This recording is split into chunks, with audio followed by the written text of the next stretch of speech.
Hey everyone, and welcome back. Today we're going to be taking a deep dive into something that might seem a little counterintuitive at first. Oh. Yeah, it's this idea of not forcing things, in life. And we've got a really interesting mix of videos here from experts on Stoicism and Taoism Interesting. to personal stories, all kind of pointing towards a more effortless way of navigating the world. Yeah. Less pushing, more flow. Who wouldn't want that, right? It is fascinating, isn't it? I mean, we're constantly told to hustle, to grind, to power through. Right. But these sources are kind of suggesting that sometimes the most effective path is actually just letting go of that forceful energy. Yeah, one video I watched even described it like trying to force a square peg into a round hole. Right. You can keep hammering away at it, but it's just going to get stuck. Yeah. Sometimes we need to step back and reassess, Yeah. find a different approach, or maybe even accept that it's just not meant to be. Absolutely. And the interesting thing is these ancient philosophies of Stoicism and Taoism, they offer some really practical wisdom on how to do just that. They provide frameworks for understanding what we can control and what we can't. Right. And how to kind of align ourselves with the natural flow of things. Okay, so less hammering, more flowing. I'm all in. Yeah. But where do we even begin? Well, let's start with Stoicism. Okay. It's not about being passive, Okay. but it's about focusing our energy on what we can influence, Okay. our thoughts, our reactions, our choices. Right. It's about recognizing that so much of our stress comes from trying to control things that are ultimately outside of our control, Oh, yeah. like other people's actions Yeah. or unforeseen events. Oh, right. Like that time I tried to micromanage every detail of my friend's birthday party. Oh, no. Disaster. Really? I ended up so stressed out and my friend felt stifled. I was definitely forcing things there. But if we can't control everything, how do we deal with the inevitable challenges that life throws our way? That's where this concept of amor fati, or love of fate, comes in. Okay. One of the videos shared this incredible story about a Stoic philosopher who was unjustly imprisoned. Wow. Instead of railing against his fate, he saw it as an opportunity for growth, for inner strength. Okay. He used the time to reflect, to study, and to kind of find peace within himself, regardless of his circumstances. Wow. That's pretty powerful. Yeah. It's not about denying the difficulty or Yeah. pretending everything is fine, No. but it's about choosing how we respond to it, Right. accepting what is, Yeah. finding the good, and maybe even seeing the challenge as a stepping stone to something greater. Exactly. And that kind of resilience, Yeah. that ability to navigate the ups and downs of life with grace and strength, Yeah. that's a core element of Stoicism. Okay, so Stoicism is about accepting what we can't control Yeah. and focusing on our internal response. Yes. But what about Taoism? It sounds like it's all about going with the flow. But I admit, the concept of wu-wei, or non-action, always kind of confused me. I understand. It sounds a bit passive, like just giving up and letting life happen to you. That's a common misconception. Wu-wei is not about passivity, Okay. but about aligning ourselves with the natural order of things. One of the videos used the analogy of a sailboat. Okay. You can't force the wind to blow in a certain direction, Right. but you can adjust your sails to harness its power and move forward. Right. It's about working with the forces of nature, not against them. So it's more like strategic action, right? Knowing when to push forward and when to surrender. Exactly. When to act and when to let things unfold naturally. And the sources you've shared emphasize the importance of observation and intuition in this process. Okay. It's about paying attention to those subtle signs and signals, listening to our inner wisdom, and trusting that the universe has a way of guiding us towards our highest good, even when it doesn't look like we're making progress in the traditional sense. I'm starting to see how this not forcing approach could actually be a more effective way to achieve our goals. Yeah, But it definitely requires a shift in mindset, doesn't it? it does. I mean, we're so conditioned to think that we need to constantly be striving, pushing, making things happen. You're right. It's a big shift, but the sources offer some practical strategies for cultivating this not forcing way of being. Okay, like what? Things like mindful pauses, strategic yielding, and reframing our ambitions. Okay. These tools can help us to step out of that cycle of constant striving and tack into a more effortless and fulfilling way of living. Okay. I'm definitely ready to hear more about these practical tools. Okay. I think a lot of people, including myself, are looking for ways to find more ease and flow in their lives. What can you tell us? One of the tools that really resonated with me is this idea of mindful pauses. Mm. It's so simple, yet so powerful. Yeah. It's about taking a moment to breathe, to observe our thoughts and emotions. before reacting, especially, in those high-pressure situations. Oh, yeah. Where we tend to force things. Oh, I totally get that. It's like hitting the brakes before we say or do something we might regret. Right. I know I've been guilty of sending that impulsive email or blurting out something in anger only to wish I'd taken a moment to pause and collect myself. Right. It's like that space between stimulus and response. Yes. That's where we have the power to choose a different path. Exactly. And the sources suggest that even just a few conscious breaths can help us to shift out of that reactive state and into a more mindful and intentional space. So it's like creating a little buffer zone, a moment of awareness before we just launch into autopilot. I can see how that could be a game changer, especially in a relationship. Oh, yeah. I mean, how often do we try to force conversations? Right. Force apologies, force connection. Yeah. When maybe what's needed is just a little space to breathe and allow things to unfold naturally. You've hit on a really important point. One of the videos shared a story about a couple who were constantly clashing because one partner was trying to force the other to be more extroverted. Wow. It created so much tension and resentment. Oh, yeah. But when they learned to step back, to create space for each other's individual needs and preferences, the relationship blossomed. That makes sense. It's like we're trying to fit our loved ones into these predefined boxes. Right. Instead of appreciating them for who they truly are. Exactly. We end up pushing them away instead of drawing them closer. Yeah.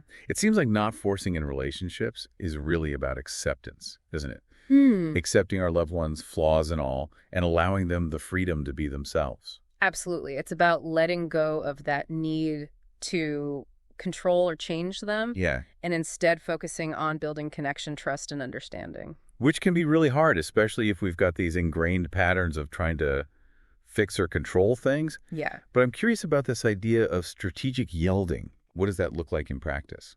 Well, it's about recognizing that sometimes the most effective action is actually inaction.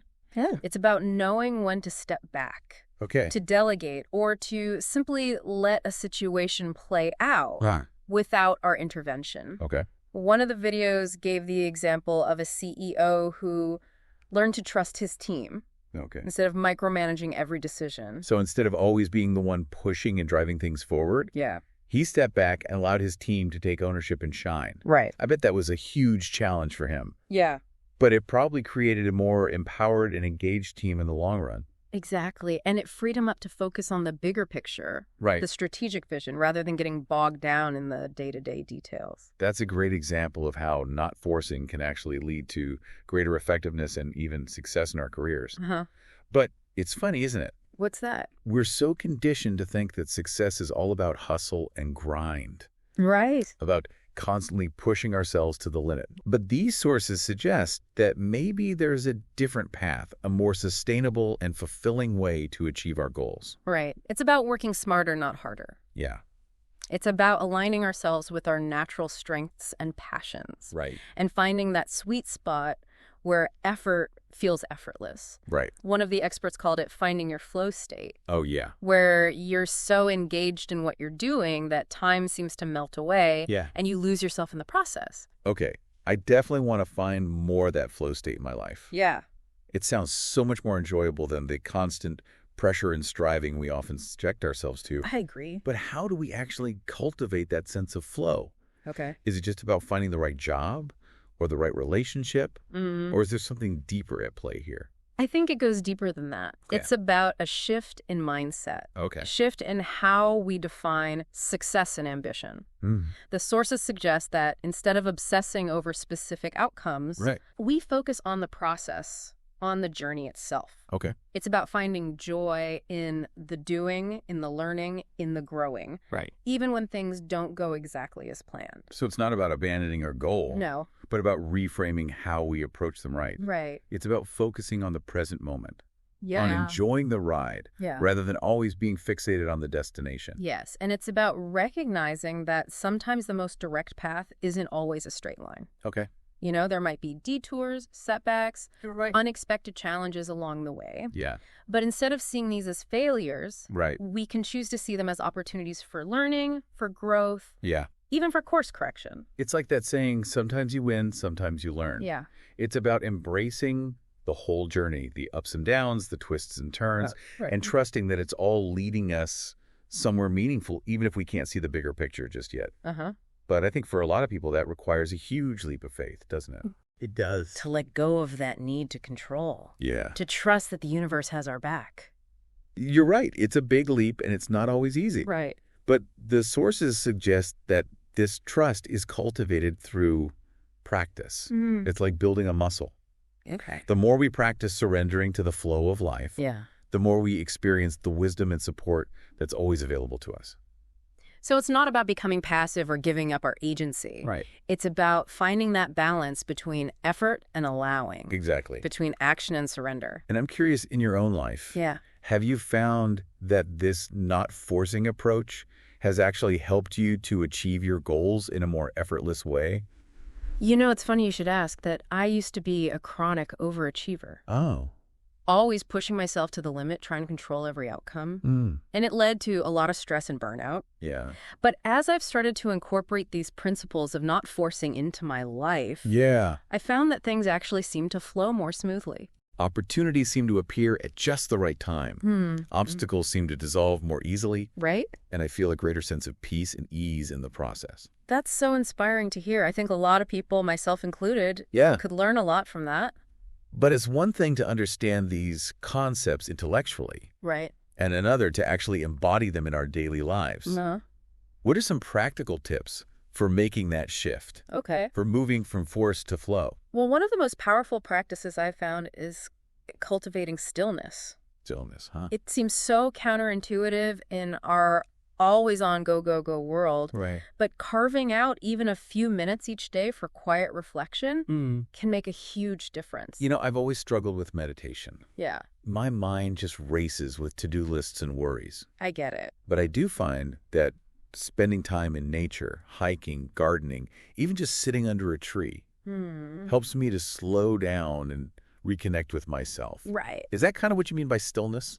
Absolutely. It's about disconnecting from the external noise and distractions and tuning into that quiet inner voice. Right. It could be meditation, nature, a long bath, anything that helps you to create space for stillness and presence. I love that it's like hitting the reset button on our nervous systems. Yeah. And in that stillness, maybe we can start to let go of some of that forceful energy and tap into a more receptive, intuitive way of being. Exactly. One of the sources even described it as listening to the whispers of the universe.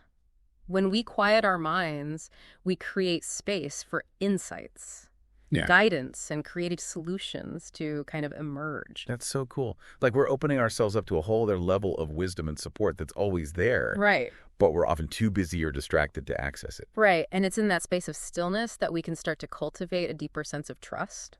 Okay. Trust in ourselves, Right. trust in the process of life, trust that things are unfolding as they should, even when it doesn't look like it on the surface. But honestly, sometimes it's really hard to trust the process, I know. especially when things aren't going our way. Yeah. How do we deal with those moments of doubt, frustration, or even despair? It's hard. How do we reconcile this not forcing approach with our natural desire to create change, to make things better?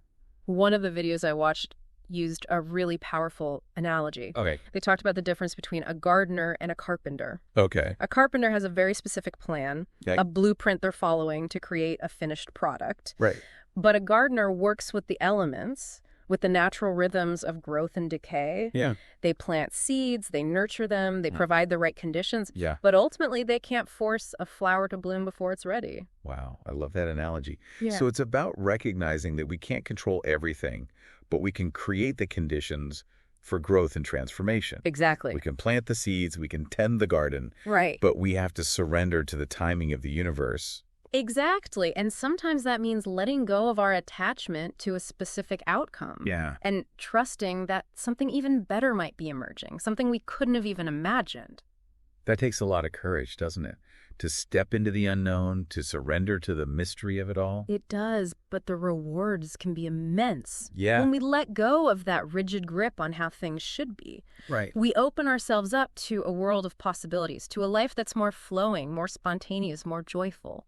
You know, as we're talking about this, I'm realizing that not forcing is not about becoming passive or apathetic. No. It's actually a very active and engaged way of being in the world. Right. It's about aligning our actions with our deepest values and intentions, Mm. and then trusting that the universe will meet us halfway. You're absolutely right. It's about taking inspired action, Yeah. guided by intuition and a deep sense of purpose, Hmm. and then surrendering the outcome to something greater than ourselves. So as we wrap up this deep dive, what's the one thing you'd want our listeners to take away from this exploration of not forcing? I think it's this. The next time you find yourself pushing, striving, trying to force something to happen, take a deep breath. Okay. Step back and ask yourself, Yeah. what would it look like to approach this situation with more ease, more flow, more trust? Mm. You might be surprised by the wisdom and creativity that emerges when you loosen your grip and allow things to unfold naturally. That's beautiful. Yeah. It's a reminder that sometimes the most powerful action is surrender. Thanks for sharing your insights with us today. It's been my pleasure. And to all of you listening, thanks for joining us on this deep dive into the art of not forcing. We hope it's inspired you to approach life with a little more ease, a little more flow, and a whole lot more trust in the unfolding of your own unique journey. Until next time. See you on the next deep dive.